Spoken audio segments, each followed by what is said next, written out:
I would like to make you aware that council meetings are available live through Zoom, and recordings may be posted online on County of Huron's YouTube channel.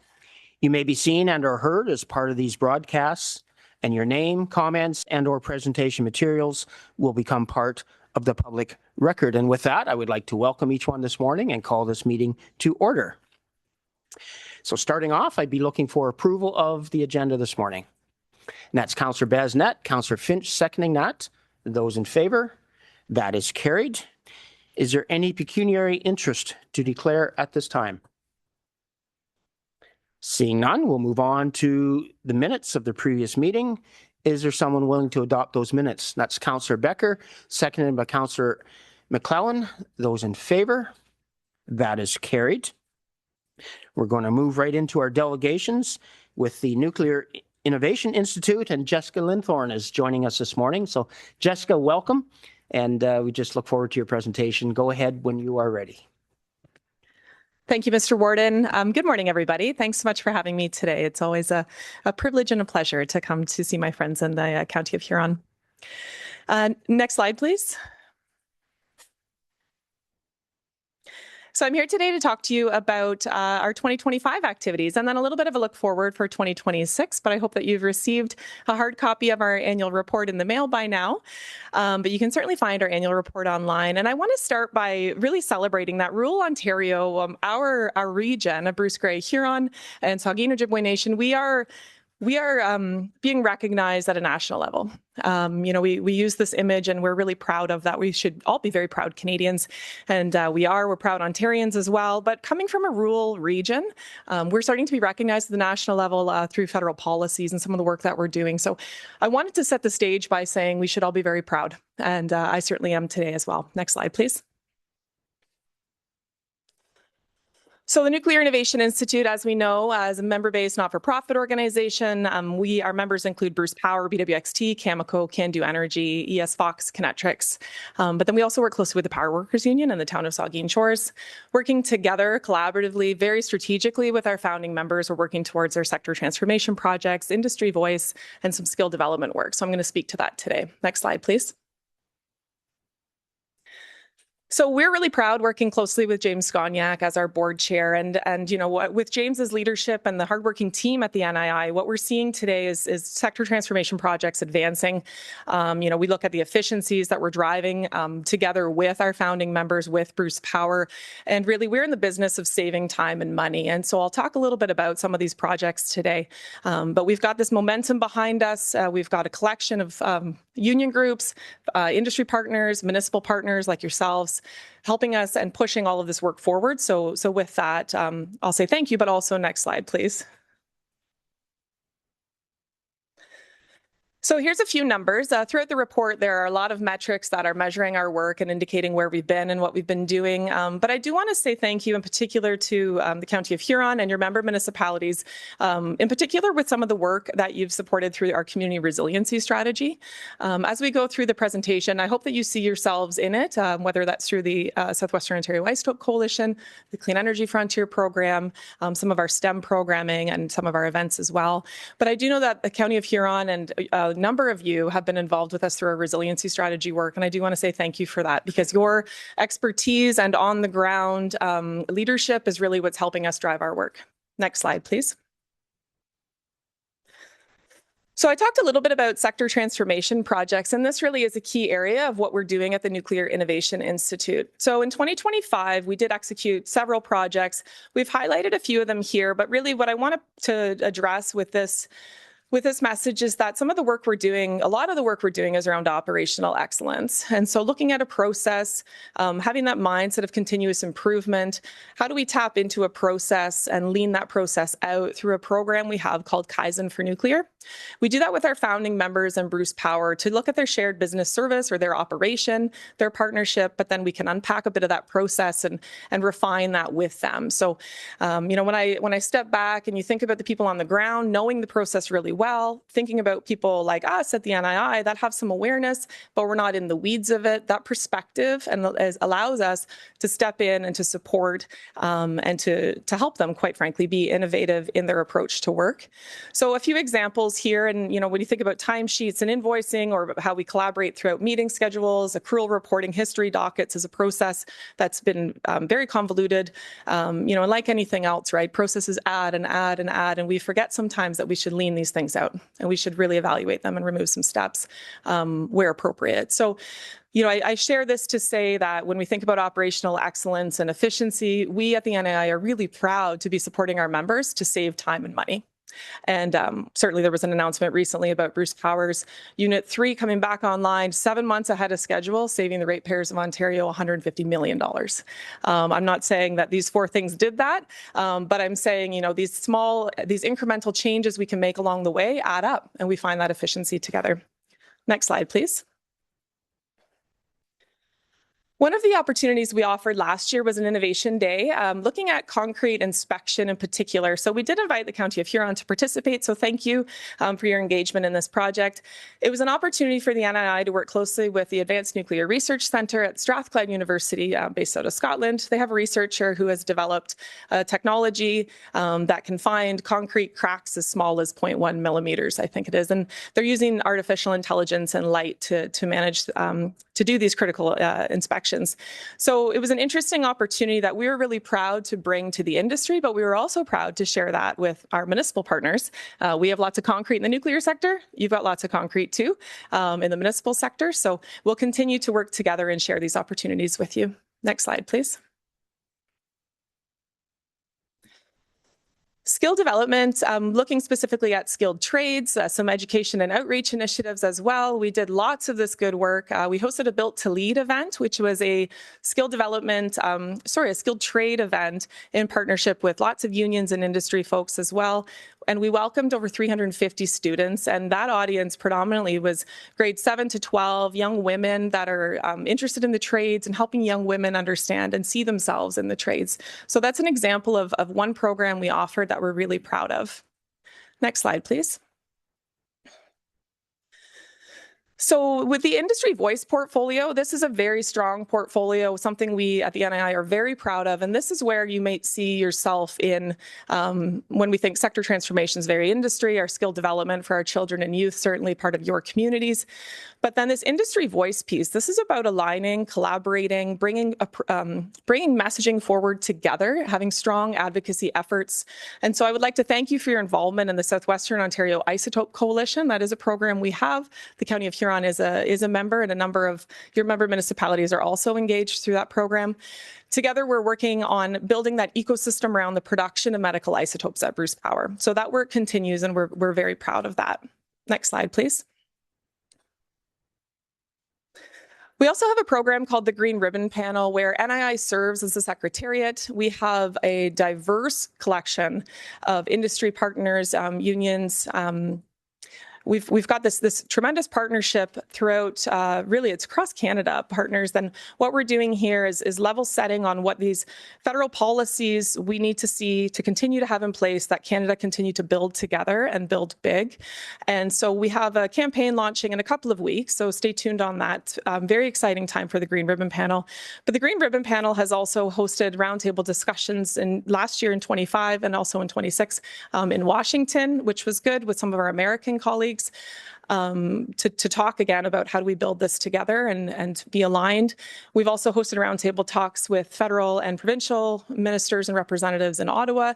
So again, just good momentum with this group, and you can look forward to a campaign launching shortly, and I'll suggest that you follow along with the Green Ribbon Panel. They're doing tremendous work and strong advocacy, and we're seeing results as part of the federal budget and federal policies in place. Next slide, please. Okay, so I'm just about done here. I do want to make sure to invite you to our Clean Energy Frontier Conference. It's an annual conference this year. It's happening on October 8th and 9th in Port Elgin.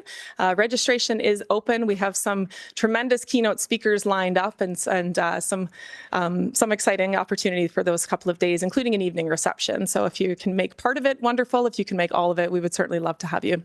Next slide, please. So with that, Mr. Warden, I'm happy to answer any questions, and thank you so much for having me in today. Thank you for joining us, Jessica, and giving us that overview. I'm going to go to council if there's any questions or comments. Councillor Basnet, please. Thank you. Through you, Mr. Warden. Jessica, great presentation as always, well spoken. I want to thank you for you and your colleagues for the work that you do in the region. I love the work that you do with the youth, and I'm wondering if you could share with me in regards to the skilled trades for the younger females looking to get into the industry. How has that been received? You mentioned over 300 students. Is there a lot of interest with females getting into the skilled trades? Through you, Mr. Warden. Thank you for the question, Councillor. Yeah, I mean, that's a program we're really proud of. We've hosted it twice. We hosted it at the NII campus near the Bruce Power site. We had I think we had close to 400 students. And then this year we hosted it at the Sydenham campus in Owen Sound, and we saw about that 350 mark. And there is interest. And what's interesting too is, just this shift we see. I mean, when I was in high school, I don't think anybody, not a single person mentioned the trade opportunity to me. And I look at my own children having, 3 sons, and they're curious on the trades, and I see this bright future for them. And it's important that all of us work together around diversity and inclusion and ensuring that young women see themselves in these opportunities too. So there is lots of interest. There's lots of support from the unions and labor groups to do this work, lots of support from industry as well. So it's something we'll continue to do. Any other questions or comments from council? Not seeing any. So Jessica, thanks for the overview and the updates there. I appreciate that and look forward to working and building together, as you said there. So be looking for a motion to receive. So Past Warden McNeil and Councillor Noel seconding that. Those in favor? That is carried. Councillor comments. Is there anything under councillor comments? Councillor Klopp, please. Thank you. A few weeks ago, Councillor again mentioned SWIFT is looking into cellular cell phone connectivity, and they're talking about doing a real in-depth study.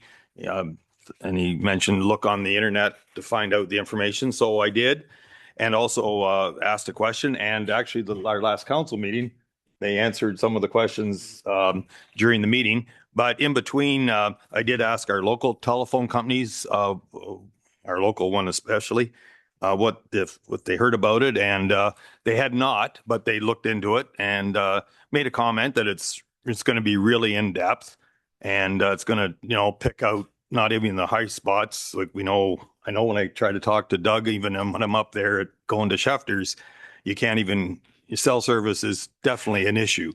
But it also going to confirm that when I drive into Zurich, I guess it drops my phone. Or I guess it'll fix the part where I go behind the barn and it drops. So as I said to her, I said, well, that's great. Then what are we going to do with this information? And she said, well, I understand they're going to lobby the government. As she was talking, she realized, and that's where I have the concern.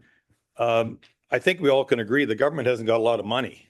I think we all agree would rather make sure that the money they do have is probably fixing things like cancer treatments for and things like that. And so as I talked to her, I said, we both kind of came to the conclusion, maybe $800,000 for a beautiful study isn't maybe the best use.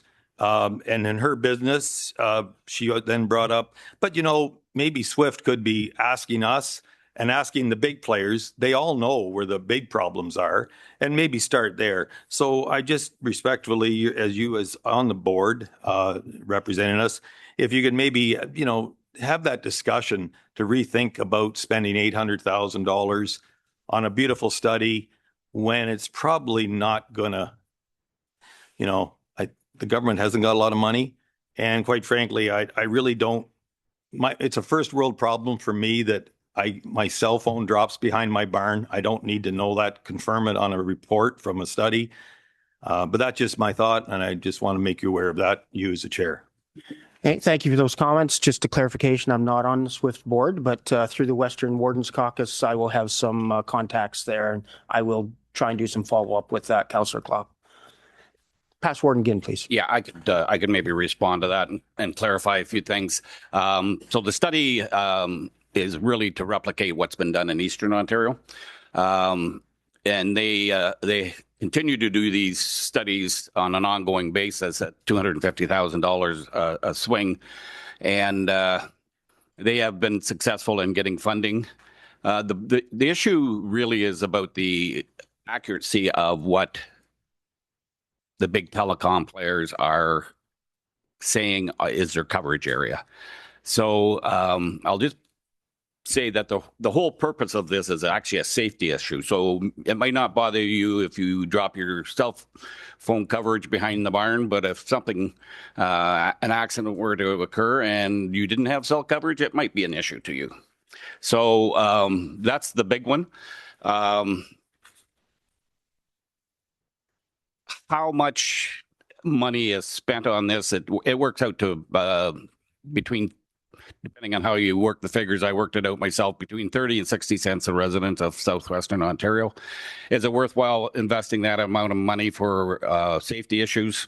You can make up your mind about that. I've made up my mind about it. I think it is worthwhile doing that study. And yeah, we'll see whether the grant funding will come through. It came through to Eastern Ontario. I don't know how they say yes to one and no to the other, but that's kind of the basis of it. And if anybody on County Council has any issues, Friday is the annual meeting of SWIFT, so I can get whatever information you need at that point. Happy to do it. Thank you for that. To follow up, Councillor Klopp. As I said, the person that's in the telephone business, she was it's a great idea. It's going to be really in depth. But at the same time, she realized, and she also said, and I've heard it from other telephone people, no surprise, when you say about the big players, because they're the ones, they know where the areas are that really need changing. We need real good cell service in Howick and in that area. They know that. Their answer is, well, you know, we really want to concentrate on the urban people because that's where the money is. They're upfront about it. We don't need to. I really just want you to bring it up because I don't think $250,000. If I can get that information just by a phone call or just by talking to one of my telephone people, that the big players know where the real bad issues. I used it in just a little bit about behind my barn because I can walk over. If I have an emergency in my place, I only have to walk 5 feet and I get cell service. But over in Howick, there's a lot of places because I've driven a lot of areas and phone calls dropped. They know that where the problem is. They don't need 250,000. If anything, the SWIFT should be calling it out that these companies are taking my money, your money in cell service, and they're using it for the cities. Maybe we should argue that point. And I don't think it would take 250,000 a crack. And Eastern Ontario got money. Well, maybe we can do it cheaper in Southwestern. All I want you to do is bring it up for discussion and make sure that we really are lobbying the right people about the poor service. Because my cell dollars is going to subsidize somebody in London. That's not right either. So respectfully, I think it should be talked about. Point noted. Thank you, Councillor Klopp. Any other councillor comments? All right. If not, then I will continue on to our consent agenda. Those items there listed, is there anything anybody wants to specifically speak to? And if there is, go ahead. And if not, then I'd be looking for motion to receive for information the consent agenda. So Councillor Dietrich, Councillor Anderson seconding that. Those in favor? That is carried. Planning and Development. Sarah Smith is joining us. Sarah, welcome. And the first off is the Blue Water Official Plan 5-year review. And we look forward to your presentation, Sarah.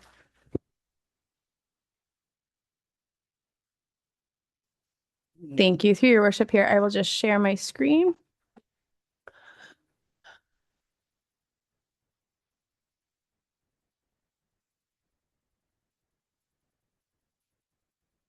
All right. Good morning, Warden, members of County Council, staff, and public in attendance. I'm happy to be here with you today to outline the Blue Water Official Plan, our 5-year review. Blue Water has finished and come to the end of the process of our 5-year review. We have adopted that at the local level at the May 4th meeting, and the plan is before County Council today as the approval authority for an official plan. So under a 5-year official plan review, it sets a long-term vision for the community. It reflects the goals and needs of the community as it adapts to the changing issues, and specifically since the last review that was done. And for Blue Water, that last 5-year review was done in 2018. The 5-year review updates official plan policies and mapping. And as noted, the plan was adopted at the local level on May 4th, and it is here today for county approval. Local official plans are to follow and be consistent with the provincial planning statement, or the PPS, and also to conform to the Huron County official plan, which we recently updated in 2025. Through this review, there was extensive public consultation. We sent out approximately 5,000 postcards, and those were mailed to inform all landowners. They did go to private individuals, businesses, as well as those who do not accept flyers, outlining the official plan review process and specifically the open houses that we held. When we did have the open houses, a lot of people came with their postcard in hand, said, "I received this, I'm here for further information." And it was just a great resource tool that the municipality did invest in for that. We did hold a week-long open house. It was held in November, and we had 6 sessions. We held various hours with alternating times available for differing schedules, and we held those at the Zurich Library and the Hensel Library. And we had 50 attendees throughout the process. Lots of great questions and comments, and a lot of people just very interested in what an official plan is, what the review is, and more just concerns or questions about what is my designation, is anything changing, and also what's happening in Blue Water, what are some key things, and identifying that I need to know about as a resident here. So we had great comments from the public. Notices were put in the newspaper, in social media as well. We did have engagements. Our highest post was just over 5,800 views, and we did have recurring post advertising every step of the process, as well as our public open house and public meeting. We did advertise on the website municipal banner. We put notices in the tax insert and the municipal e-newsletter. We also had a mapping portal up, as many of the other official plan reviews that we do go through did. We had 7,000 views on that and averaged about 4 views per day. So that's a really effective tool that people can go in and review their property. And if they do have any questions, staff are also available to answer those as well.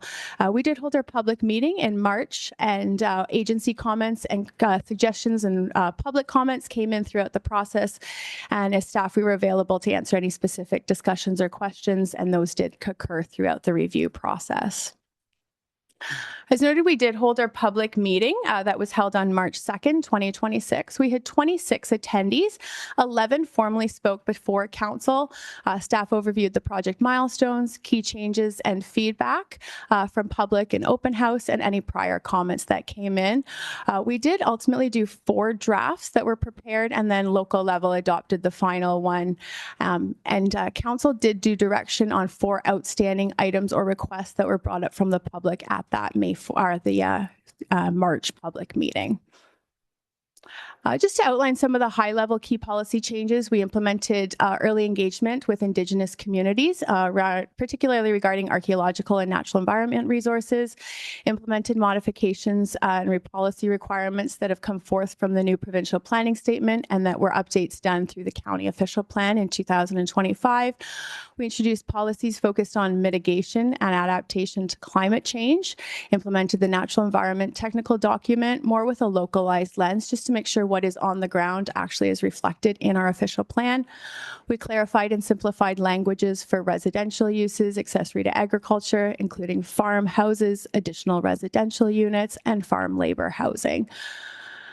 Key policy changes continuing included clarification of rehabilitation requirements in keeping with the PPS 2024 and the Aggregate Resource Act, updating language throughout to additional residential units and clarification on where those are permitted and related terminology, additional language for active transportation, healthy communities and social communities, and removal of urban design language, as that is no longer allowed to be regulated in our official plan. In regards to mapping changes, we had a lot of refinement of our natural environment and agricultural features, implementation of new aggregate mapping, and we applied a natural heritage lens throughout regarding floodplains and that, and again, more representing what was done on the ground because our aerial photography that we had on our last official plan was quite outdated, and we can use the effective updated aerial photography today to be more accurate. We did implement 2 special policy areas in Zurich, and I'll go into those later in detail, as well as one in the agricultural area. And there were some minor modifications to land boundaries in Varna and St. Joseph, but overall, there were a few changes to our settlement areas.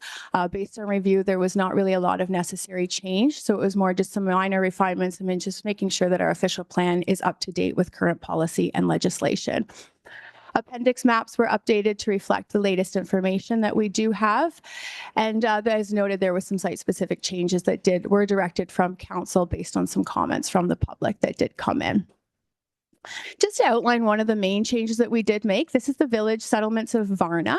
I noted in blue here, you'll see in the bottom right, there was an approximate 6-acre area of land that does have some constraints because of an adjacent grain operation for dust and odor and noise potential, as well as limitations with the wellhead protection area. So it was proposed that that 6 acres from the south actually be swapped and added to the north, abutting an existing future development parcel.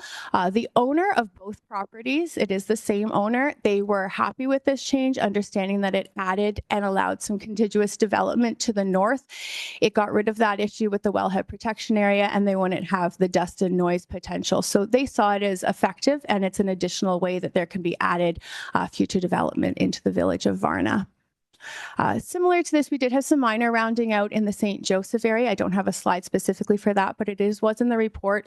We included a parcel that is currently designated highway commercial into the settlement area. And then there was also just a minor rounding out to represent some lot area fabric, just so the lot boundaries do match the urban designation.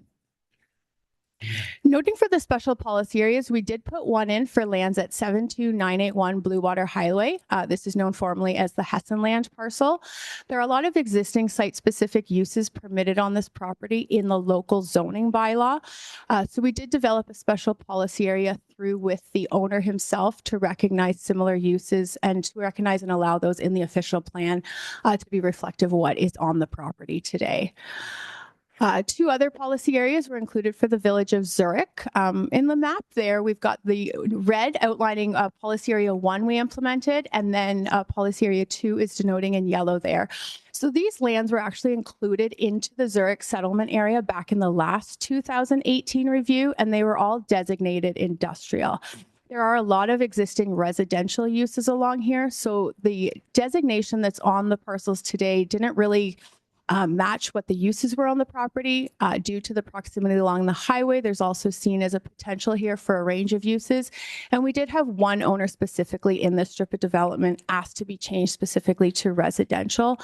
So staff did a review of this area, and it was felt that a special policy area would be most appropriate. So the lands in red are proposed to be under a special policy area that allows industrial, highway commercial, and residential without an amendment to the plan, but changes between uses would be done at the local level.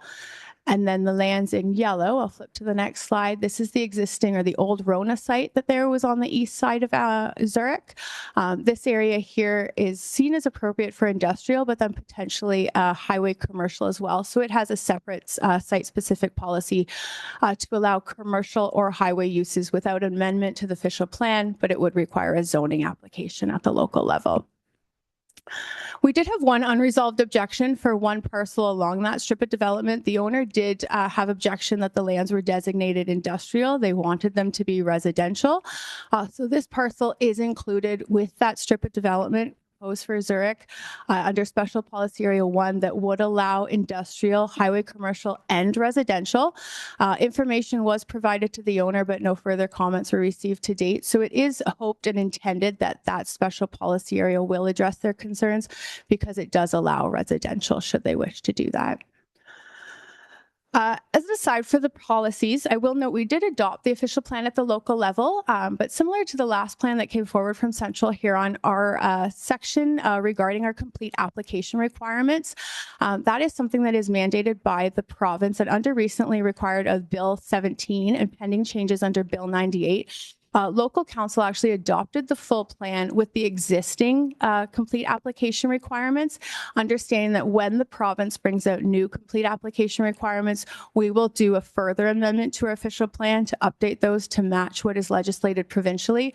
So that will go back to the local level, and then I will be back before county council again to do that modification regarding the complete application requirements.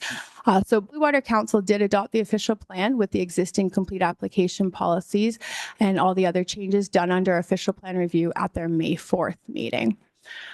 So with that, it's recommended that Huron County receive my report, that County Council approve the Blue Water Official Plan Amendment number 24 and that formal notice of decision be circulated.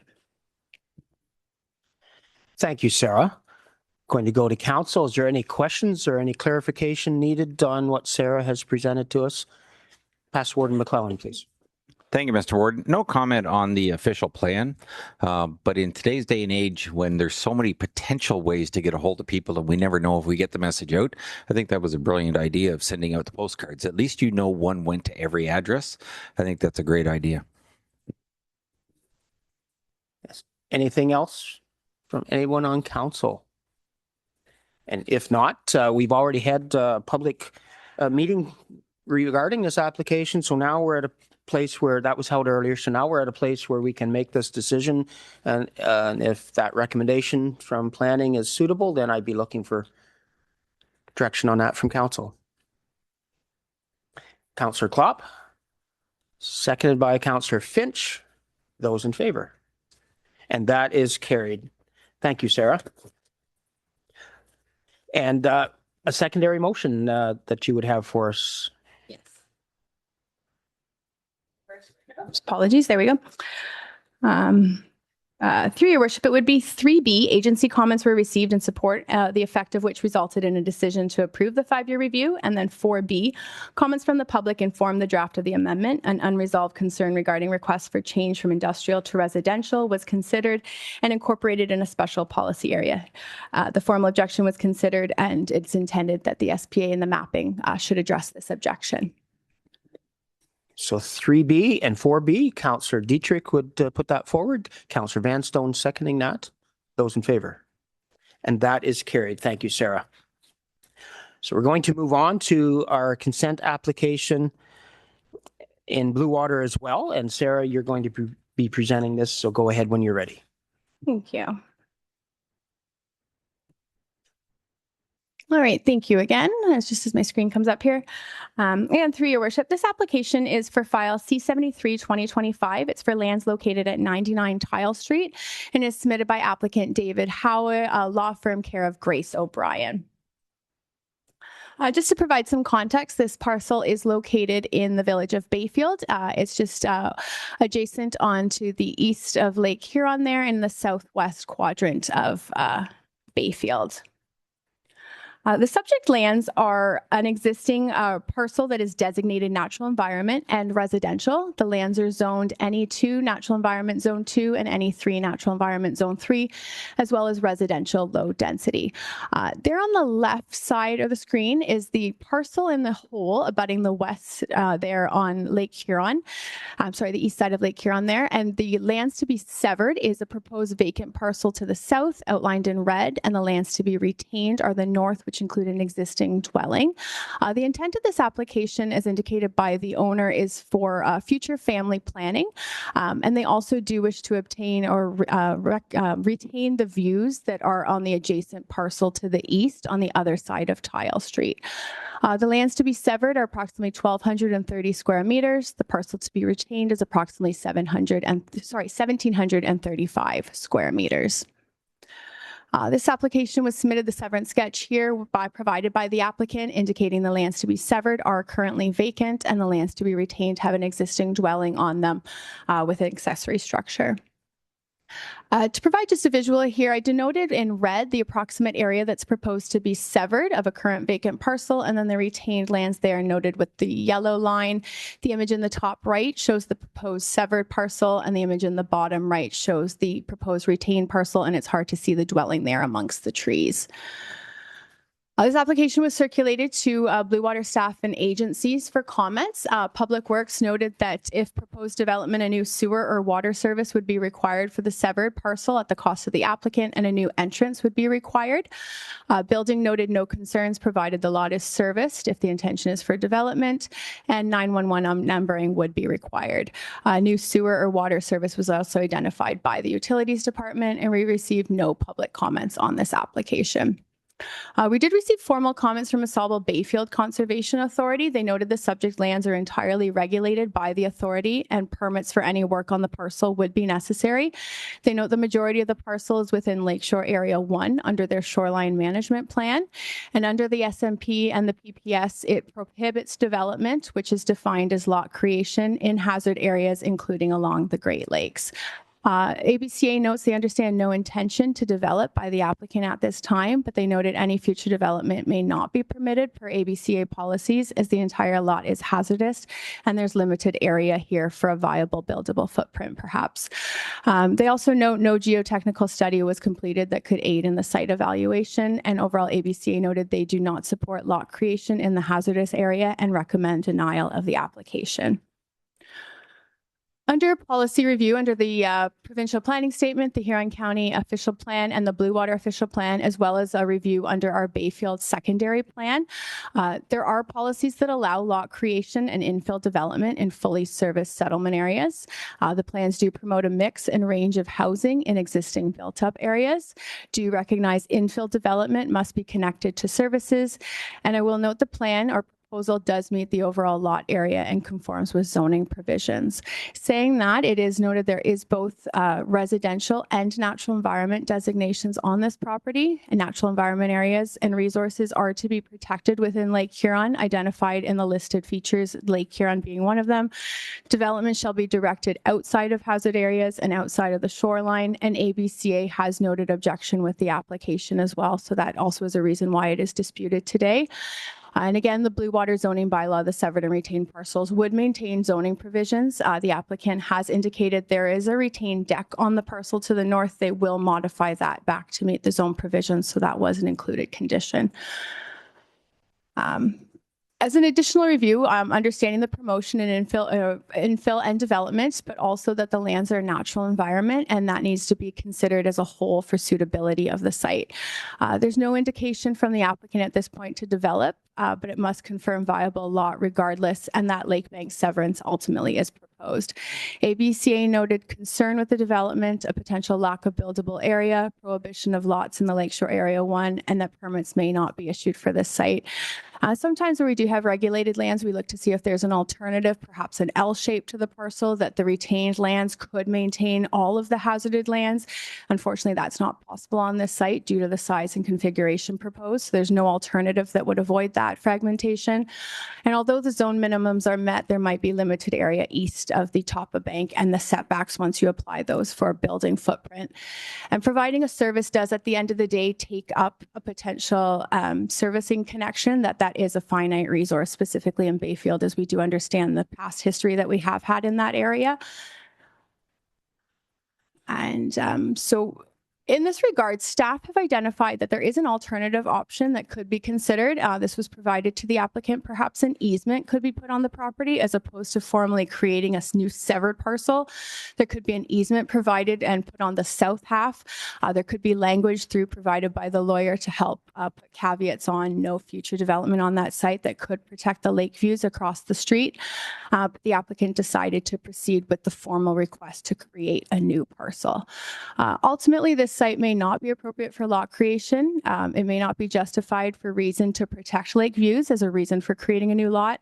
There's limited development area based on the area east of the top of bank, an absence of a demonstrated developable area, specifically no geotechnical, resulting in fragmentation of hazard lands and impact on the lakeshore, using of a limited sewage, which is a finite resource, and overall concerns raised by AuSable Bayfield, and that potential permits might not be possible for this site. For those reasons, the planning recommendation is for denial. County Council could also defer the application to allow the applicant time to consider or investigate other options, perhaps that easement option. This application was received by Blue Water Council. They did recommend approval of the application for the lot creation as requested by the applicant. They did recommend the suggestion of a condition to be included that there be a zoning amendment submitted by the application to apply a holding zone on the property, that would help address some of the concerns regarding limiting of the development on the site, servicing, for example. So for those reasons, planning is recommending denial, but understanding there that council at the local level is recommending approval with a holding zone, and I'd be happy to answer any questions that council might have. Okay, thank you, Sarah. We are now entering part of the meeting where members of the public can make comments. Anyone that wishes to speak can do so using the raised hand feature in Zoom, or if you're in person, of course, you can raise your hand and state your name for the official minutes. So, does anyone wish to speak in opposition to this application? And Lubitsa, are you aware of anybody wishing to speak in opposition? I do not see anyone that wishes to speak in opposition. I'm going to ask if anybody is wishing to speak in favor of this application. And again, I'll go to you, Lubitsa. I do not see anyone that wishes to speak in favor. And the applicant has an opportunity to speak. Are you aware of the applicant joining us, Lubitsa? Yes, we have Grace O'Brien, the attorney, joining in. So Grace, I welcome you to give some comments. We can see you on our screen now. So when you're ready, go ahead, Grace. Through you, Mr. Warden, and thank you for having me here today. And thank you to Ms. Smith for her presentation. My name's Grace O'Brien, and I represent the applicant, Mr. Trigiani. And I'll make my comments somewhat brief, but I'm happy to answer any questions that County Council may have. But I think the key issue here is that my client does not intend on developing the site. And that was key to Blue Water Council's resolution to support the application, subject to the hold condition. So as you heard, the applicant wishes to sever 99 tile for estate planning purposes only. He does not intend on developing the lot now or in the future. And he's really just seeking that kind of arbitrary line be drawn across his property so that it becomes two lots on all the maps, but nothing will practically change. There won't be any new buildings or structures or anything like that. So when Blue Water Council recommended that the application be approved, but that this holding zone, be applied to the southern lot as a condition of approval, because my client doesn't intend on developing the site, he was supportive of this recommendation. The hold zone would mean that my client or any future owners will not be able to develop the site unless they apply to Blue Water to have the hold zone removed, and Blue Water is satisfied that the hold can be removed at that time based on the materials that are submitted. So this would be done by way of a zoning bylaw amendment application, which my client would submit to the municipality along with the application fee. And then the municipality would review that and determine whether the H can be removed. And with that, even if the H was removed, the applicant would still have to get a permit from the Conservation Authority if they ever intended to develop. So just all of these mechanisms and measures in place ensure that they won't be developing the site without further review and permission from the municipality and the Conservation Authority. So because of this, Mr. Trigiani is supportive of the holding zone approach, and we'd be asking County Council today to adopt Blue Water Council's recommendation, which is to approve the application subject to the conditions of approval, including that we apply for a holding zone on the southern lot. So that's all I have for you today, but I'm happy to answer any questions that council may have. Thank you, Grace. I'm going to turn now to the councillors from Blue Water. Was there anything from your municipality's perspective that you wanted to bring forward regarding this application? Thank you. I think this application took half of our meeting that night. Sarah, our planner, I think expressed all the issues that night as well as today. Thank you. For us, and I think all of us on council here, we try to the individual owners, we try to be as flexible as possible. It's their land, it's their properties. But we were buying the argument that ABCA's got a real issue there, and I think most of us were thinking that I'd have to agree with that if it would come to build. But at the same time, the owner, and as is heard from their representative, they don't want to build. But we also know that you have to keep the honest. Also, it was discussed down the road there'd be new owners, and they're seeing this lot, they're going to come walking in wanting to build. Why wouldn't they? And then there's friction. So the holding option does legally bind people when they go to see that property that there's issues. So whether it's tomorrow somebody changes their mind after they buy it and they want to build, or 20 years from now, that's going to be there. The council of the day doesn't look like they were, not being full front. Conservation Authority will be able to have their arguments at that time, whether it's tomorrow or 20 years. And it fulfills what we thought was a fair trade-off of buying the argument that the present day owners want that to see the lake, and we take them at their word, they're not going to build.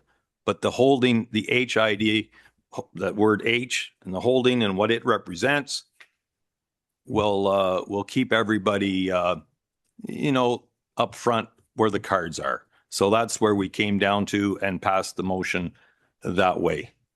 And respectfully, I don't know if Deputy Mayor wants to ask any more comments, but that's where we landed. Okay, thank you for those comments from the lower tier. And I'd now be turning to council for your thoughts on this application. Past Warden McClellan, please. Thank you, Mr. Warden. I'm still a little fuzzy on this. If I could get some clarification. By doing the hold, it seems like you're taking a half step nowhere. So I don't know the advantage of actually doing that other than it draws a line on a map. What's the advantage of doing anything? If you turn down the application now and there was something down the road, whether it be 20 years or whatever, a person could make the application at that time, and then the council of the day and the Conservation Authority would go through the entire same process again. So I just don't understand the actual advantage of the hold. Councillor Klopp. Maybe the lawyer I'll let her speak first on behalf of that. Grace, would you like to respond to the hold? Through you, Mr. Warden. Yeah, yes, that would be great. And thank you for the opportunity. The purpose of the hold is so that council would be supportive of the application to sever the lots. So the primary purpose is to sever the two lots because my client would like to consider conveying them to other family members in the future. It's more for estate planning purposes. And if it's one lot, it can't be divvied up between his family members. Councillor Klopp, please. And to the comment, the first comment, H seems like a half measure. It actually, from what I understand, is not a half measure. It is a legal binding.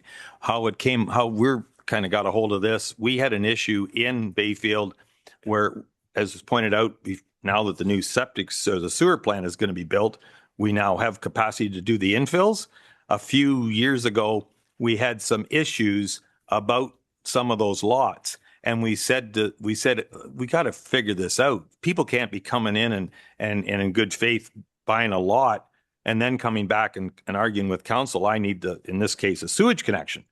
And that's when the argument came, if we put H on everything. And I said, what does H do to your comment? What does it mean? Oh, it's legally binding. It's going to be on that lot. So as soon as someone steps into this office, either as a lawyer representative or as an individual and go to purchase that lot, it's going to be the red flag. What does this H mean? And in this case, it's as explained, it's going to mean you have a lot of things to happen before you can build a lot on there. You want to go ahead and build or buy the property, but there's nothing hid. It is a legal it's not a half measure. It really does have an importance and carries weight. So that's where we had the balance of trying to see a point of a family and their property and their wishes versus making sure that we don't have an issue that makes the council of the day look like they were bad intentions, for lack of a better word. And but to be clear, that H isn't a half measure. That is a very important thing that's going to be right on that title. Okay. Any other comments? Past Warden McNeil, please. Thank you very much, Mr. Warden. And I would like to ask the question so that I can understand. What is the advantage of severing these if there is not an opportunity to build on it in the future?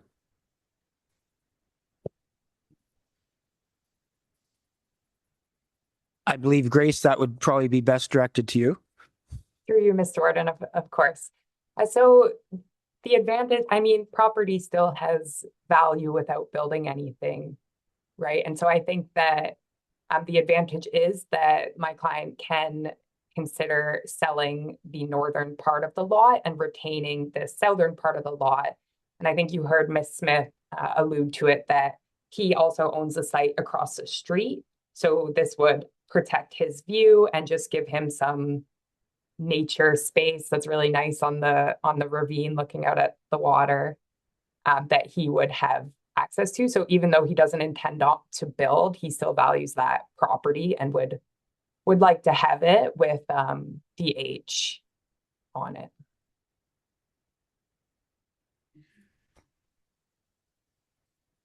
Anybody else from council have any questions that they would like answers to? So if there's no more questions from county council, then we have a decision to make. So if I read everything correctly going through, there's an opportunity for denial, there's an opportunity for deferral, or there's an opportunity to approve with the holding zone, and going to go to county council to get some direction for this application. Past Warden McNeil, please. Yeah, after hearing those last comments, that the opportunity to sell it, I would support the recommendation of the planner for denial. So that's a motion you're putting forward then? Yes, it is, Mr. Warden. Then is there a seconder for that motion? Councillor Heffer seconds that motion. Further discussion before I call the question? Councillor Klopp. And I can appreciate where that came, because we had the same discussion at the council meeting. Even though we all had our empathy towards why, boy, oh boy, you sever that without anything, then down the road, they're going to make an application. Now, to be clear, the Conservation Authority will have their argument then. And it's going to, and as I say, I think I'd been leaning that way if I'd be on the council to say no to your building permit. So I said, so that's where we came to, let's not just leave it that way. We push for the H, for the holding, so that if anybody does buy that property, even if it's family, when they come into the office, it's going to be up front. You've got ABCA's got issues, the lot size, et cetera, et cetera. And so then when they do, if they do then decide to go to the other step of making an application, which everybody's allowed to in every lot, doesn't matter where it is, they can't say to council, we didn't know about the ABCA problem. Well, yes, you did know. So that's where I respectfully won't be supporting the motion, although I understand it. But when we got that H on there, I think it covers everyone. And at the end of the day, Conservation Authority didn't say, they just said right now, if you make application, well, they'll have that argument down the road. I'll take their word at it. So I won't be supporting that motion on that reason. Okay. Any other comments from county council? Past Warden Ginn, please.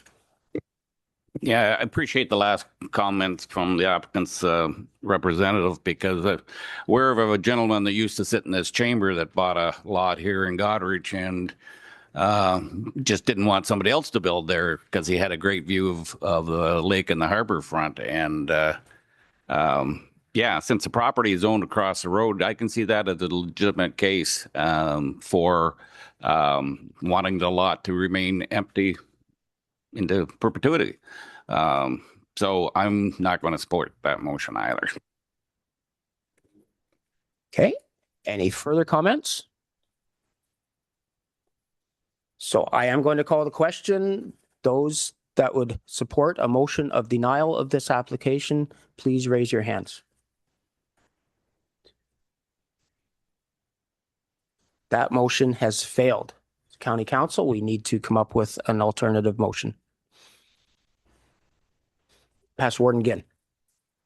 Yeah, I'd make a motion for approval of the application Approval of the application with the with condition. the holding designation. Yeah. Okay, just to make sure that that's what you're asking for. So that would be supporting Blue Water's position. Okay, so that is seconded by Councillor Harding. Any further discussion? Those in favor of that motion? That motion is carried. All right. Sarah, we'd be looking for a secondary motion to deal with that decision. Sure. Through your worship, that would be 2A. No public comments were received on this application. There was no effect on the decision. And then 5B and 6B, comments supporting the application and recommending conditions of approval were received for the municipality of Blue Water, which were thoroughly considered and influenced the decision to approve the application. And then comments were received from planning and development staff and ABCA regarding policy conformity and protection of hazardous areas, lake bank, and limited development potential, which were thoroughly considered but did not influence the decision to approve the application. 2A, 5B, and 6B. Do I have a motion? Councillor Becker, seconder for that. Councillor Vanstone. Those in favor? That is carried. Thank you, Sarah, for bringing us this information. I'm going to move on to cultural services.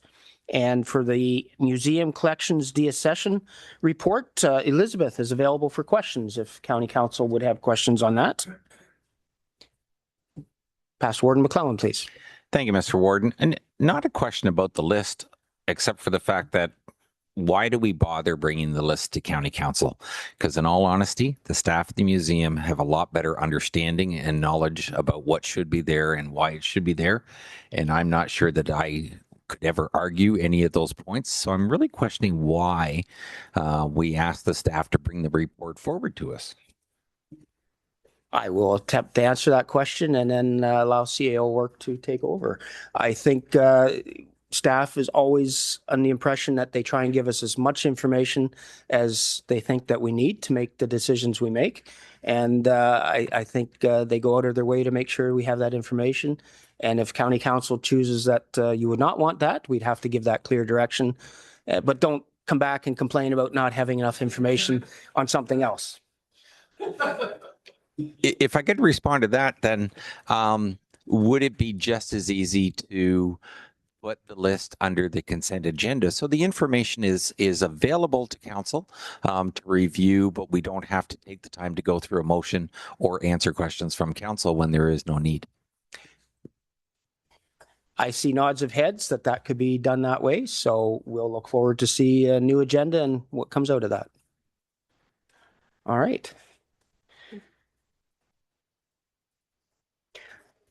But today we would need to deal with a motion to receive this report. So Councillor Anderson, Past Warden Ginn, those in favor of that, that is carried.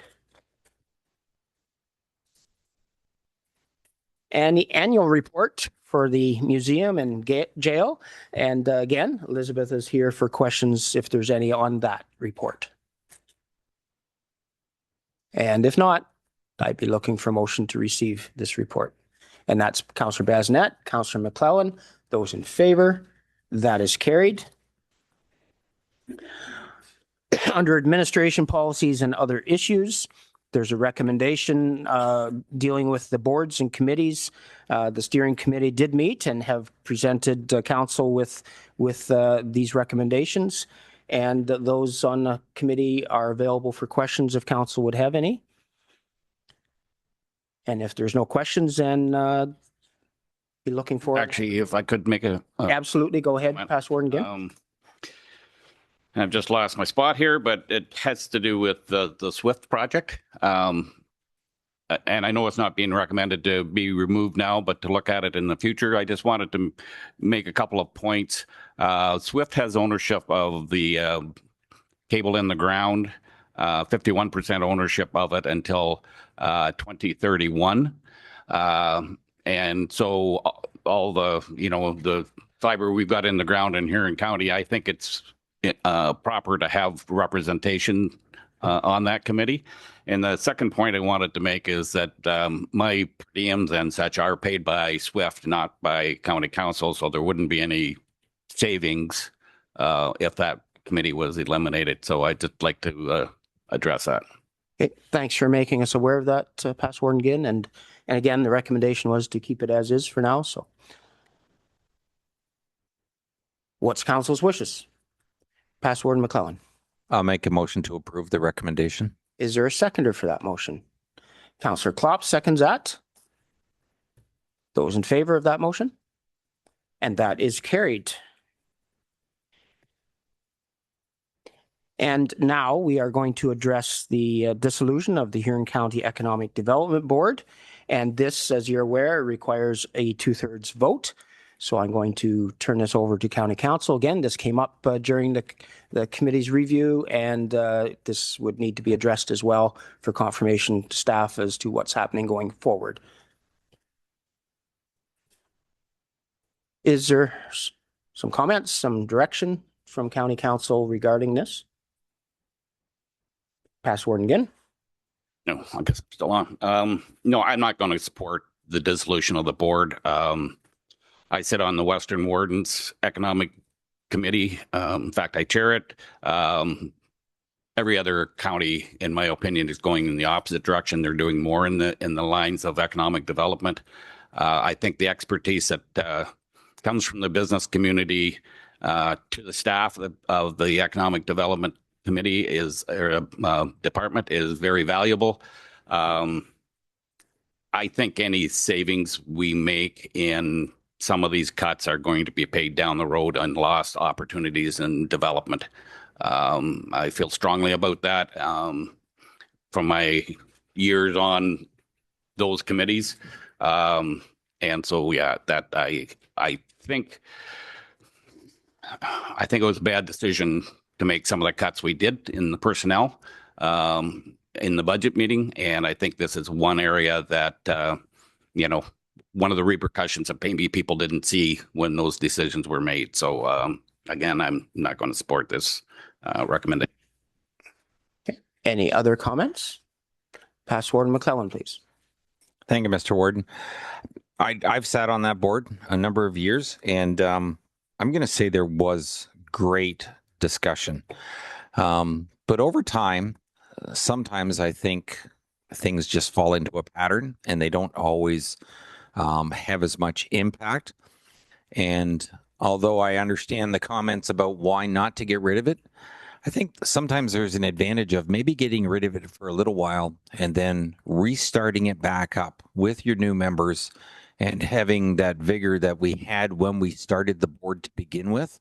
It could start a whole new prospect going forward, because unfortunately sometimes I think our committees get into a routine and we don't get as much accomplished. Is there a purpose for the board? Absolutely.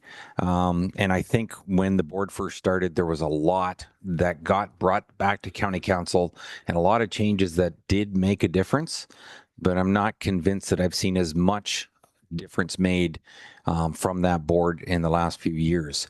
So I'm not opposed to breaking up the board at this point, but also with the understanding that there may be a good reason and desire to bring it back again in the future. Councillor Basnet, please. Thank you, and through you, Mr. Warden. As I sat on this steering committee, and these are not easy decisions, and I agree with Past Warden Ginn. I didn't agree with the cuts, but the cuts happen. So now we have to look at our committees and make decisions that way.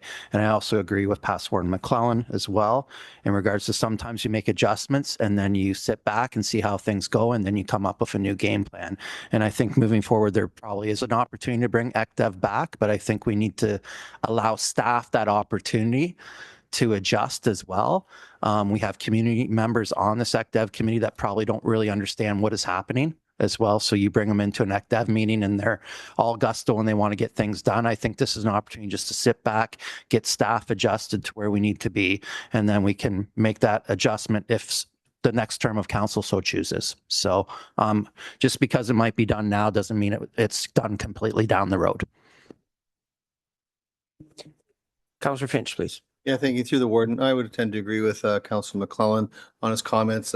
If we can reinvent this again, I think it's something that's served well, but I think we need to move forward, and the next council or the council after that may find a need for an economic development board of some kind. But I think at this point in time, we need to move forward and dissolve it. Past Warren again, please. Yeah, I want county council to understand some of the expertise that comes to this board. So there's a young person that came out of Toronto, and he lives not far from here, and holds events, and has been awarded a world championship. Where else do we get that kind of expertise from? They've been recognized by event planning places, two world awards, competing against places like New York and Paris and Shanghai. And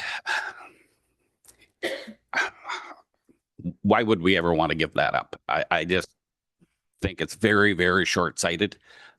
This is something our staff can learn a lot from. And I think the whole county can benefit from it. The expertise they have and sharing that knowledge through other parts of our tourism industry is invaluable. Councillor Basnet, please. Yeah, through you, Mr. Warden. And once again, I agree with past Warden again. And I know the individual that he's bringing forward here, because I was on the ECDev committee. We've also established an economic development committee in the town of Goderich. And that particular person has applied, and he is on our ECDev committee in the town of Goderich. And there's an opportunity for all of our lower tier municipalities to have that consideration as well as establishing their own ECDev committees and trying to work together that way. Economic development is important. You've heard me say it before in regards to what's happening up in Bruce Power and Bruce C, right? And I don't want to lose sight of that, but I've heard it before saying, for example, I'll use the Multicultural Festival as an example. Huge event for Huron County. And people are upset that that's not going to happen. But I've heard from my fellow colleagues here, some of them said, well, if that community that hosts that event, even though it's a Huron County initiative, wants it, then that becomes upon themselves to figure out a way to have that event and host it themselves. I didn't support the cuts, but I can appreciate where we're moving to a certain extent. And now that these decisions have been made, we got to make adjustments. And I appreciate and respect past Warden Ginn's comments for sure. He sat on the ECDev board for a long, long time, and I appreciate his work. But I think there's an opportunity for some of our lower tier municipalities to partner up and work together.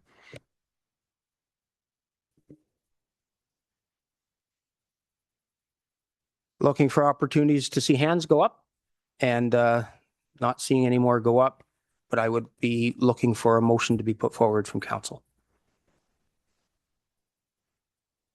There is a recommended motion. Is there someone willing to put that forward and see what happens with the vote?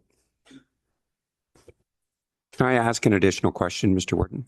Once I get a mover. Thank you. Past Warden McClellan had his hand up for that, and Councillor Vanstone seconding that.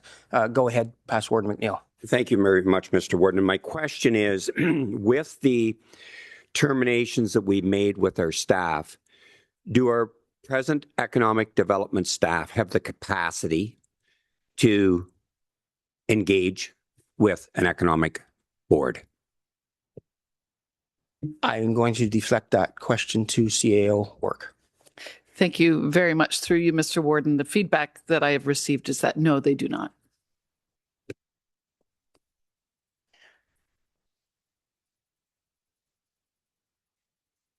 Not seeing any other hands. I'm giving lots of opportunity for this. Those in favor of the motion.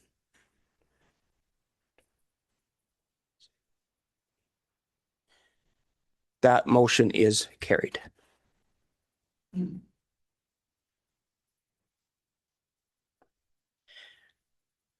Michael, you are going to be presenting to us the changes to Ontario's conservation authorities. So when you're ready, Michael, go ahead. Yeah, thank you, Warden, and through yourself. Not going to speak to kind of the what's happening. As we know, conservation authorities are being amalgamated into 9. A number of impacts there. Where it's going to impact us? Obviously, the Upper Thames River Conservation Authority, which we have a small part of, that's being rolled into Western Lake Erie Regional Conservation Authority. And our other 4, Maitland Valley, Osable, Bayfield, and Saugeen, that's 3, are being rolled into the Lake Huron Regional Conservation Authority. So we'll essentially have 2 conservation authorities that we will be dealing with moving forward. What was interesting to me and which caught me by surprise is who's going to be paying for these new levies. And that is going to be the upper tier. So Huron County is now going to be paying for the conservation authorities, whereas previously it was our partner municipalities footing those bills. Now that is going to be paid for by Huron County. We're just not sure if that's actually going to happen in 27 or if it's going to be pushed out to 28, but there might just be some timing there. But at the end of the day, it is going to be a new addition to the county levy. So through our budget process for 27, we'll hopefully have more clarity at that point, whether or not we're paying for it at that point.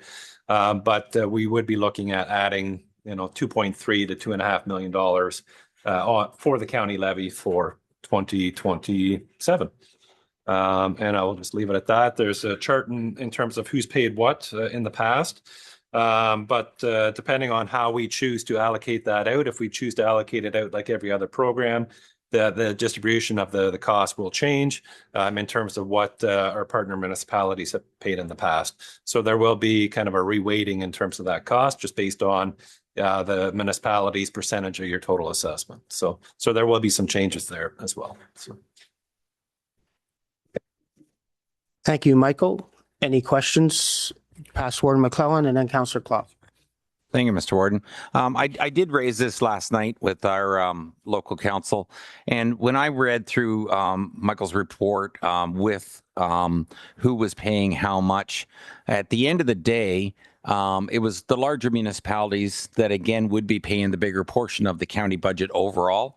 So it looked like it was, instead of taking it from the right pocket, you're taking it from the left. And financially, it shouldn't make a difference. And as long as the dollar values that we have to raise stay consistent. That's more my concern, is now that we don't have local representation as much as we did in the past, that if those levies start to jump up, that's going to be more the concern going forward. Because if we're just paying out less at the local, but just paying it to the county, it's a wash as long as the numbers stay the same.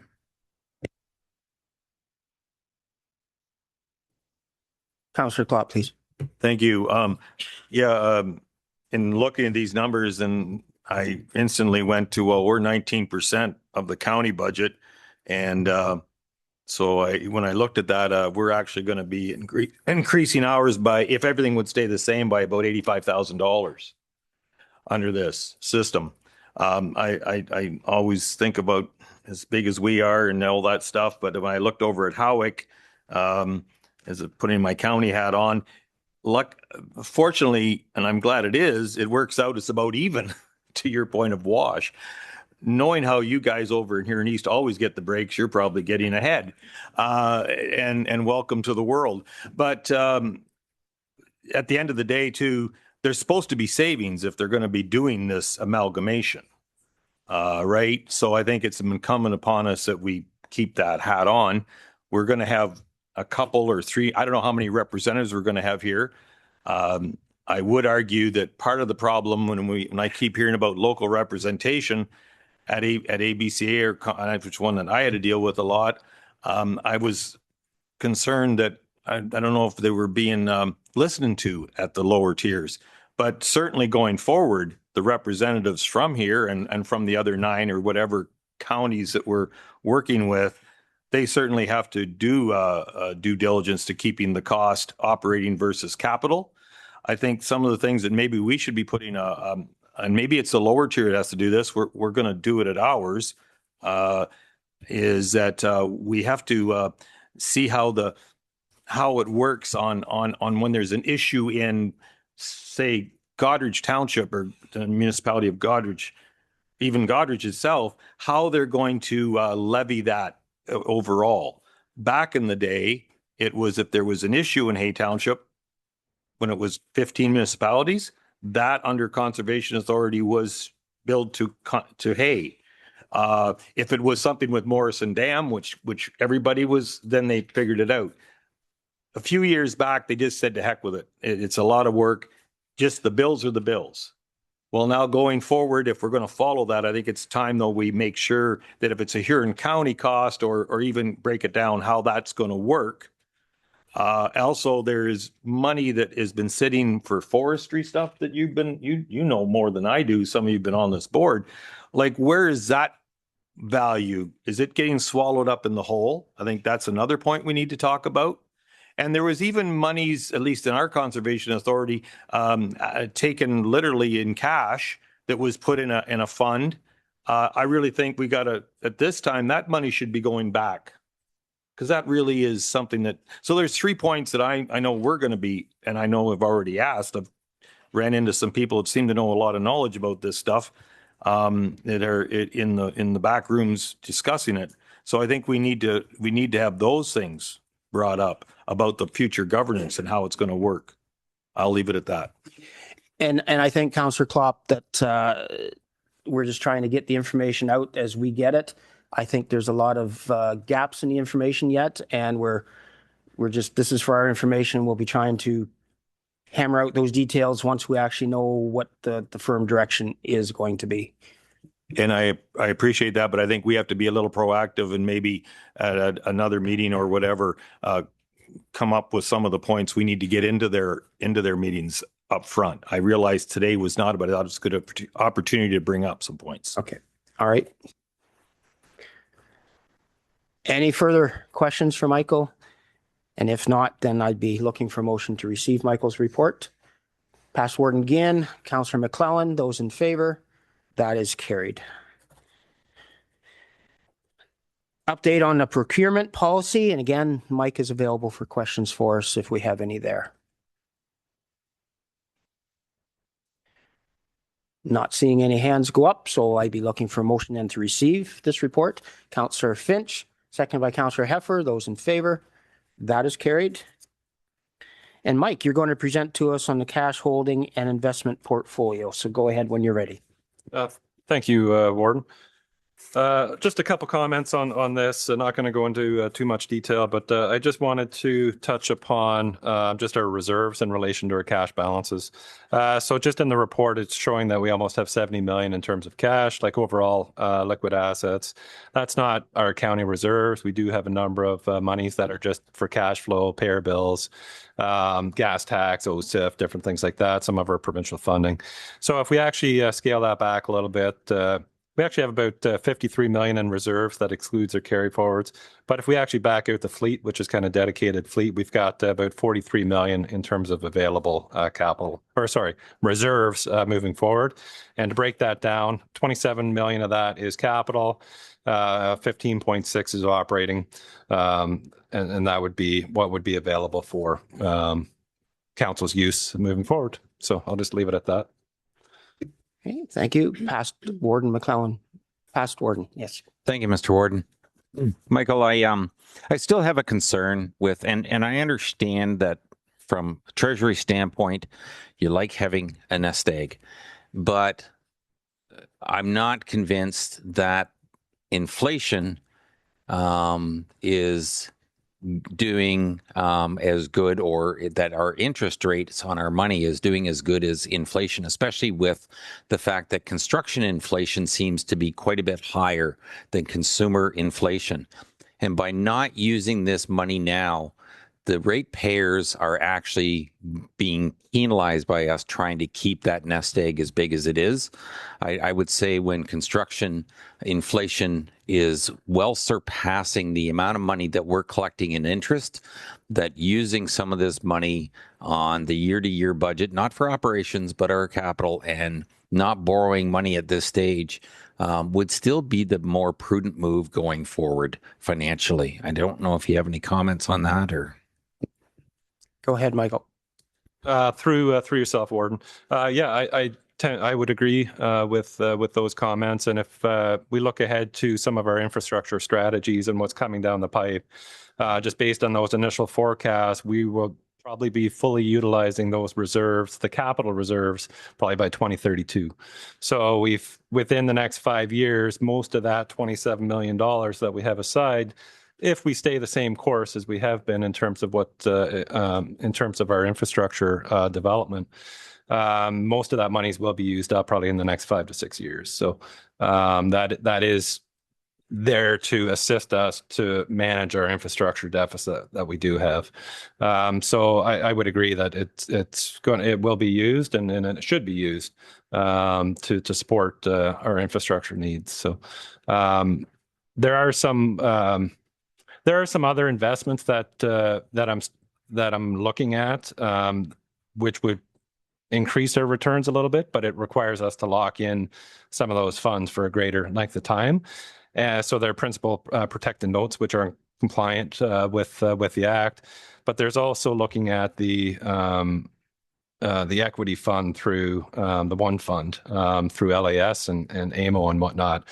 And I know they don't recommend any short-term funds be utilized for that, but over the long term, if we do have some funds available that we're not going to be touching for the next 5 to 10 years, we could potentially look at leveraging the equity markets through the One Fund and hopefully have greater returns than inflation.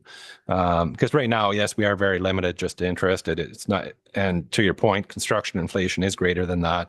But over time, the equity markets are providing greater return than inflation over, and maybe that's one avenue we could look at as well for some of that longer term investments. But in terms of our capital, I fully expect most of that money will be used up in the next, by 2032 is my, based on our current strategy. So. Thank you, Michael. Councillor Harding, please.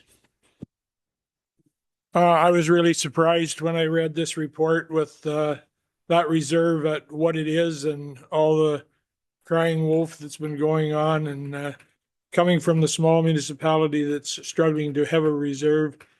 I'm just, I think we have to spend the money as we go along and somewhat, and hopefully there's changes that make things better going ahead, but I'm really surprised that the reserves are as big as they are. Any other comments? I'm not seeing any other hands going up. So again, I'd be looking for motion to receive this report as well. So past Warden McClellan.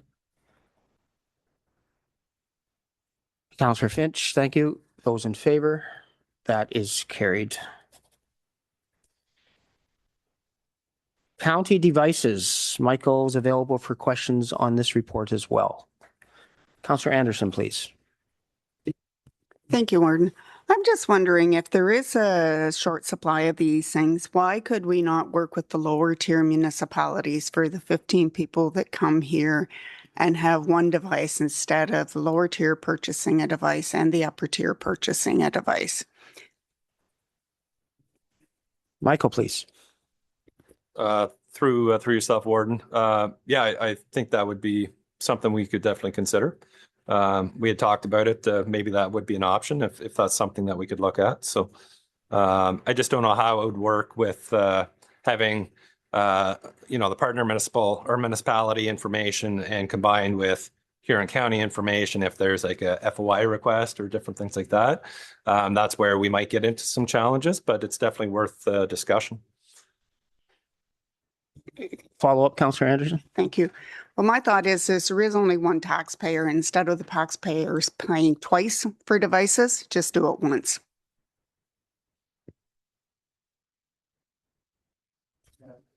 I think that's a great suggestion. And whether I've been breaking the rules or not, I've never got 2 devices. I only get one every term of council. And I tell the other party not to bother with it because I use it for both. And I don't know any reason. And maybe there are some logistic reasons that are concerns, but I'm sorry, if we're good at doing our job and keeping our stuff safe, it should be good for both. Yeah, splitting the cost or having the county just give the lower tier $1,000 or vice versa for that machine, that sounds like a great move. Thank you. Councillor Basnet and then Councillor Harding. Through you, Mr. Warden, maybe I'm a rule breaker myself, but I'm currently using my Town of Goderich laptop, which also provides the county information. So I would support that wholeheartedly. Makes a lot of sense in regards to the costs. A follow-up, Past Warden? Yeah, thank you, Mr. Ward. I was kind of pondering this yesterday, and I haven't ever looked up the cost of laptops, but you can buy really inexpensive ones, and they're almost crap. You can't use them for a lot of stuff, but in all honesty, what we use them for at the county level, for Zoom meetings, as long as it's got Word, Excel, things like that, and just receiving our PDF information, they don't have to have a lot of capability. I didn't try looking it up myself, but I was shocked that what I would consider a bare bones laptop still costing over $3,000 seemed outrageous. I'm not denying that that may be the number, but always in the past you could buy a laptop for, $800 sometimes, but you could still pay $3,000 at that time for a really good one. But what we use it for, we don't need a really good one. Go ahead, Michael. Through yourself, Warden. And that same laptop that's costing $3,000 today was $1,400 2 months ago. So the issue is that even that $800 device is going to be double or triple. Like it's the price escalation that's the issue, and the shortage of devices. So with everything being funneled into developing AI data centers, all the available memory, all the available data chips, everything is going to the AI centers. There's nothing available for the consumer market. And that's why we're seeing this rapid price escalation and we're seeing shortages. We can't buy a laptop today from any of our main suppliers. Like they're just not available. And prices continue every 2 weeks. Like they won't even give us a price out past basically today because it's continually changing based on inventory. So it's a current storm that we just have to get through, and hoping that at some point the market's going to adjust and there's going to be inventory again and the prices should moderate, but it's just a short-term spike based on what's happening with AI. So we've got a few computers set aside just in the event that, the shortages continue. But outside of that, it's just what is available in the market. And we might not be able to pick and choose, with the new council at that point. And it's definitely something that we can work with through clerks and treasurers and come up with an idea for, just having a joint purchase of laptops or devices as well. So that's no problem. So Councillor Harding and then Councillor Dietrich. In Howick, we've always just had one device, and it's a Huron County device, and they've allowed me to put Howick's stuff on it too.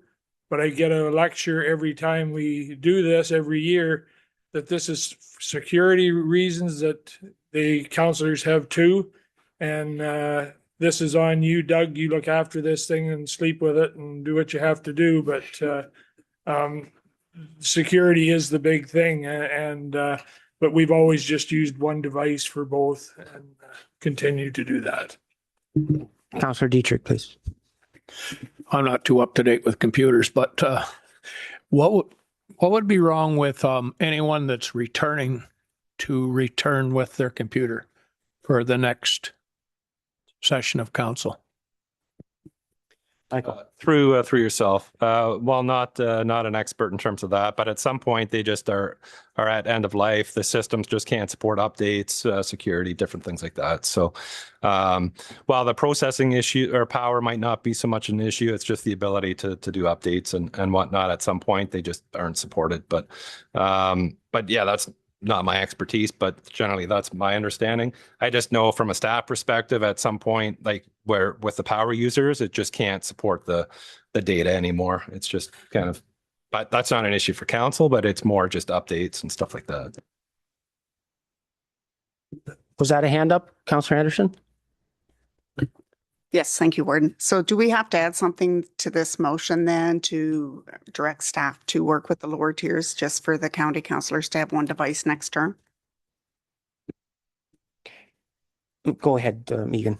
Yeah, through you, Mr. Warden, I would want for county council, if this is something that they would like to investigate, to fully understand why we have had this set up this way in the past. And then if county council wants to move in that direction, they're at least fully apprised of what potential issues there are. So I would want to have our clerk to weigh in from an information standpoint, as well as our IT staff to provide that perspective from a security standpoint. So if it's okay with county council, we would bring a report back, and it would outline the reasons why it has been structured this way in the past. And if county council chooses to go in that direction, then by all means, county council is making that fully aware.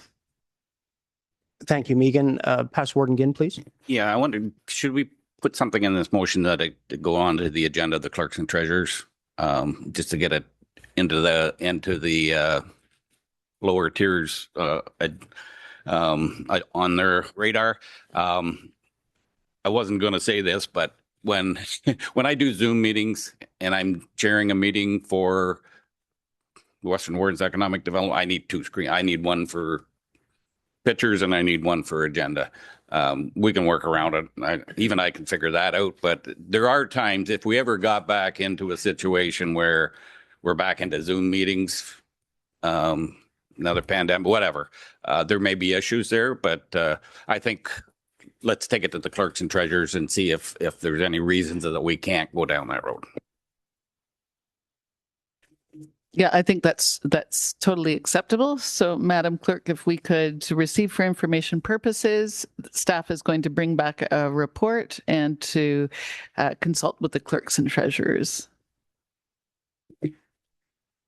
So Lubitsa has that written down. Is that a motion that's suitable? It's Past Warden McClellan had put that forward. Past Warden Ginn seconding that. And now that the majority of us have disclosed our indiscretions, are we okay with that motion? Yes, that is carried.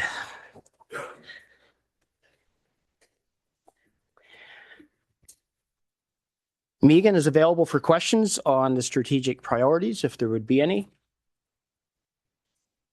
And she would like to speak to it. So go ahead, Megan. Yeah, thank you. Through you, Mr. Warden, as a result of the budget process this year, there were a lot of changes in a number of our departments. So I have been meeting over the last few months with each and every one of the departments to review what had been on their strategic priority charts, as well as making adjustments for going forward. So this is as a result of significant consultation with staff and as a result of the changes that have been made to the composition of some of our departments. Thank you, Megan. Do I have someone willing to receive this report? Councillor Dietrich, Councillor Bazinet, those in favor? That is carried. Under correspondence, is there anything specific that anybody would like to speak to? Councillor Becker, please. Thank you, Mr. Mayor. 12.8, support of the Plimpton, Wyoming resolution regarding the support for sustainable provincial grant funding for fire services. I think it's very important to our small communities. So motion put forward, seconded by Councillor Finch. Those in support of that motion, and that is carried. Anything else that anybody wants to draw from that list? Seeing none, then I'd be looking for a motion to receive for information the rest of that correspondence. That's Councillor Harding, Councillor Heffer seconding that. Those in favor? That is carried. Under unfinished business, we have the multi-sector accountability agreement for the community paramedic program, and Jeff is available for questions if there would be any under this report. Councillor Anderson, please. Thank you, Warden. I'm just reading this report. It says a report will be coming forward at a future meeting about the potential funding shortfall. This is an initiative by the province, and I thought this was going to always be 100% funded. And I would think that we should work within the parameters of the funding that we get. And also a question is some of this a duplication of service between the community paramedicine and the community health at home program? Jeff, I'm going to turn that question to you. Thank you. Through you, Mr. Warden. Yeah, so there's two funding envelopes. One funding envelope coming from the Ministry of Health, which is a larger funding envelope, and that's the next report. And then there's a smaller funding envelope that comes through Ontario Health, and that's with respect to this report. Both of the funding envelopes, we are coming towards the top end of the cap. So we are making council aware that depending on where negotiations go with our paramedics, that we may end up exceeding those funding envelopes unless something comes from the government at the time, the government or Ontario Health. At this point, Ontario Health or the Ministry of Health has indicated to us that we must, for this fiscal year, work within the funding envelope that we've been given. They have indicated that there is no increase coming in this fiscal year. So that's going to be a problem probably once we settle our collective agreement. And we're going to have to look at how we can mitigate that. And we will be bringing that back to you when we have a better understanding of what that's going to look like. With respect to duplication of service with the home program, we attempt not to duplicate service. It has been pointed out to us in this area that there is constant shortages for at-home nursing, and that we supplement that. So we try not to go into duplicate any service on a client that is receiving the same or similar service from that program. So we are trying to service clients or needs of clients that they cannot get through that home nursing program. So we are aware that at times there could be a duplication of service, and we work with all agencies to make sure that we're not doing that. So that's not our intent. That's not the intent of the program, is to duplicate any service. Okay. Any other questions for Jeff? I'm not seeing any, so then I'd be looking for someone willing to receive the report and enter into the transfer payment agreement with the province. That's past Warden McNeil, Councillor Finch seconding that. Those in favor? That is carried. Is there any notice of motion this morning? Oh, did I skip? My apologies, Jeff. I skipped ahead. I'm thinking my stomach's telling me it's almost break time. So, Jeff, go ahead. He's available for questions on the long-term care. So that previous motion should be corrected to receiving the report and authorizing the warden and clerk to sign the declaration. So, yeah. So now we're moving on to the long-term care. Any questions for Jeff? Past Warden Ginn makes the motion. Councillor Finch seconding that motion. Those in favor? That is carried. Now I'm going to ask, was there any notice of motion? Seeing none, there is 5 bylaws presented for us here for the first, second, third, and final readings. Councillor Klopp is moving those bylaws. Councillor Heffer is seconding that. Those in favor? That is carried. We do have a close to the public session, so I'm going to look for a motion to go into closed, and then we will take a short break. So past Warden Ginn, Councillor Vanstone, those in favor? That is carried.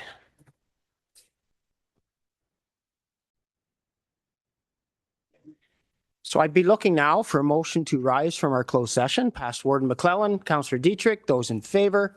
That is carried. And our CAO, Megan, will do a report out of closed session. Thank you very much. Through you, Mr. Warden. The purpose of going into close today was for council to receive information regarding labor relations or employee negotiations with EMSQP. And with that, then I'd be looking for a motion to proceed as direction given in our closed session. So Councillor McClellan, Councillor Anderson, those in favor? That is carried. Thank you for that. Now we are looking at our upcoming meetings, and if just a reminder that our county service awards recognizing employee years of service will be held on Thursday, July the 2nd, during Council Day 1. Immediately following that council session, we'll be taking SMT and council group photos, and we look forward to celebrating the contributions of our staff and capturing this year's group together in a photo. So for the second time, that is going to be Thursday, July the 2nd. So if you need to brush your teeth and comb your hair and get yourself spiffied up for that, go ahead, do what you need to do. Come prepared on Thursday, the 2nd of July, for that meeting.